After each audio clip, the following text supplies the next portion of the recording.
memang banyak sekali, bukan banyak sekali. Sejak saya praktek tahun 92 sampai sekarang saya udah periksa ribuan orang. Karena kebanyakan ya, misalnya saya contoh, kenapa saya periksa vitamin D? Kadang-kadang tuh pasien bingung, kenapa diperiksa saya vitamin D? Saya bilang, karena kalau ada rasa sakit, pegel linu yang terus-menerus, tidak jelas, begitu kita foto, normal kok fotonya, tulangnya normal, kenapa dia sakit terus? Itu bisa-bisa mialgia itu sakit-sakit di otot, itu karena vitamin D-nya rendah. Dan makanya kebanyakan pasien yang datang ke saya periksa vitamin D-nya. Dan saya udah periksa ribuan orang, prakteknya kan sejak tahun 92. Enggak ribuan orang, puluhan ribu orang. Itu tidak ada satupun yang bagus. Tidak ada satupun yang bagus, termasuk saya juga jelek dulu. Jadi kenapa rendah? Memang dari sanonya memang kita semua rendah karena tidak cukup kita vitamin sumber utamanya itu matahari. Kurang lah, semua kurang. Apalagi sekarang zaman modern, orang kan dulu yang kakek moyang kita mungkin lebih banyak vitamin D-nya karena masih naik sepeda, masih kerja outdoor. Sekarang kan di dalam ruang AC semua. Jadi naik mobil, kapan kena mataharinya kan gitu. Malah matahari dihindari.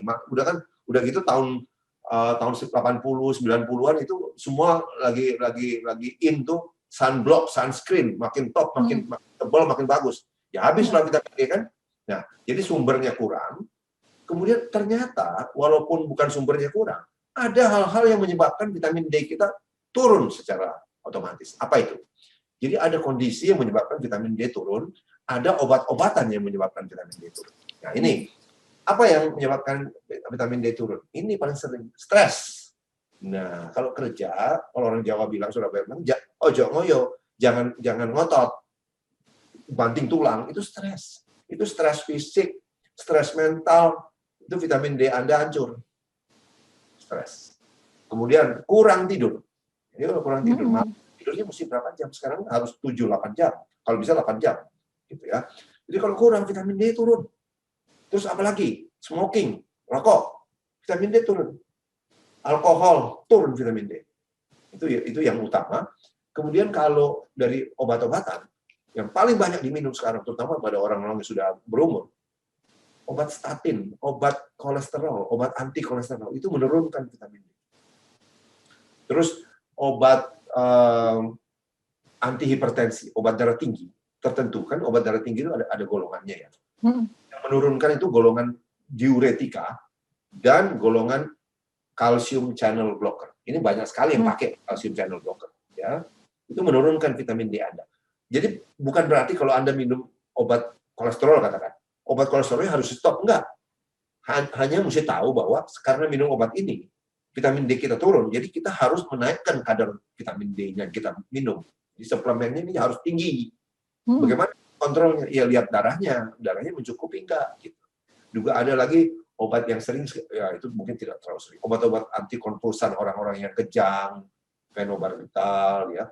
Terus yang lebih sering juga adalah obat-obat MAH, proton pump inhibitor. Jadi itu golongan omeprazol, lansoprazol itu obat MAH. Terus itu yang paling sering lah ya untuk dan itu kan orang sakit sedikit minum obat MAH sendiri. Dan kemudian orang yang sudah berumur, coba lihat, tanya aja, yang sudah di atas 50, berapa persen yang minum obat kolesterol? Tinggi sekali itu, makanya vitamin D rusak semua. Gitu. Oke, berarti kalau kita mengkonsumsi obat kolesterol, artinya kita naikkan ya dokter ya kadarnya tadi ya? Karena kita tahu sebagian akan dirusak oleh obat itu. Oke, baik. Ternyata, saya juga baru tahu ya dokter, ternyata bisa turun ya kadar itu. Berarti ketika kita mungkin setiap hari minum suplemen yang kita anggap sudah cukup, berapa puluh ribu ya? Nggak boleh anggap, harus darah. Dan sebelumnya saya juga, ya kadang-kadang saya dibilang nakut-nakuti, bukan. Kita cuma ngambil penelitian di Kalimantan Tengah. Barusan ada bulan, dia tuh mengumpulkan bulan Maret sama April 2020. Kalau ditanya, kenapa bisa Kalimantan Tengah? Ternyata penelitiannya bukan di sana. Dia cuma mengambil data dari seluruh Indonesia, dari rumah sakit yang ada pasien COVID-19-nya. Nah, pasien-pasien ini dikumpulkanlah, pasien-pasien itu dikumpulkan dari seluruh Indonesia, kan banyak tuh. Dilihat data vitamin D-nya. Ternyata ada yang periksa vitamin D, kan nggak semua diperiksa vitamin D-nya. Kalau dokter yang ngerti baru diperiksa. Nah, ternyata dari dari data vitamin D itu, pasien COVID itu, digolongkan 3. Golongan 1, golongan 2, golongan 3. Golongan 1 adalah yang vitamin D-nya di bawah 20 dalam darah ya.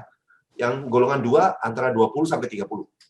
Golongan 3 itu antara 30 ke atas. Ya.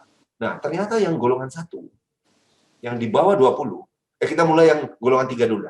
Golongan 3 itu yang di atas 30. Itu waktu kena COVID, yang meninggal 4%. Ada yang meninggal 4%. Jadi saya tanggapi dulu, kenapa bisa meninggal ya vitamin D udah di atas 30. Di atas 30 nggak cukup. Itu banyak laboratorium di Indonesia nulis tuh, yang cukup 30 sampai 100. Enggak. Kita nggak mau yang cukup, yang bagus. Yang bagus tuh 80 soalnya. Nah, kembali ke tadi ya. Ini golongan yang ketiga nih, yang kadarnya di atas 30, dia meninggal 4%.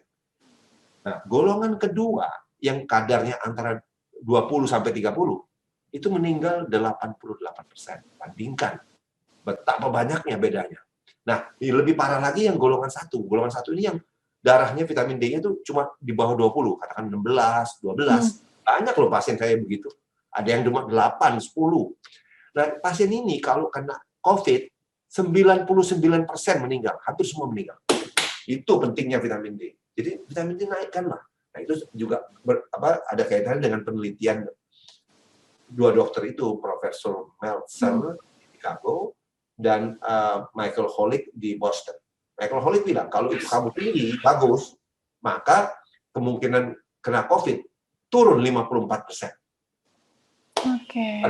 Sebaliknya, di Prof. David Meltzer yang dari Chicago itu bilang, kalau kamu rendah, kemungkinan kena COVID naik 77%. Jadi pesan saya sekarang, sesuai protokol pemerintah, cuci tangan, gitu, pakai masker, terus jaga jarak, lakukan. Tapi yang penting perkuat juga imunitas Anda. Vitamin D, jangan tunggu vaksin, jangan tunggu obatnya masih lama itu. Ini kan nggak akan segera berakhir, masih lama kan COVID-19. Kita harus jaga-jaga gimana? Ya naikinlah vitamin D-nya, kan gampang dan relatif murah saya bilang, daripada obat-obat antivirus ya. Obat antivirus mahal sekali. Betul. Dan sekarang juga banyaknya orang juga beranggapan bahwa imun itu paling ini kaitannya dengan vitamin C, dokter, dibanding vitamin D. Ya dokter ya, yang banyak saya dengar dan saya baca. Jadi vitamin C memang gini, kalau ditanya apa saja yang perlu diminum, nah itu vitamin D utama. Terus vitamin C saya anjurkan juga, at least 2.000 sampai 5.000. Tapi pengaruh vitamin D terhadap COVID-19 yang lebih besar vitamin D. Makanya D itu kita plesetin. D itu apa sih? Defense.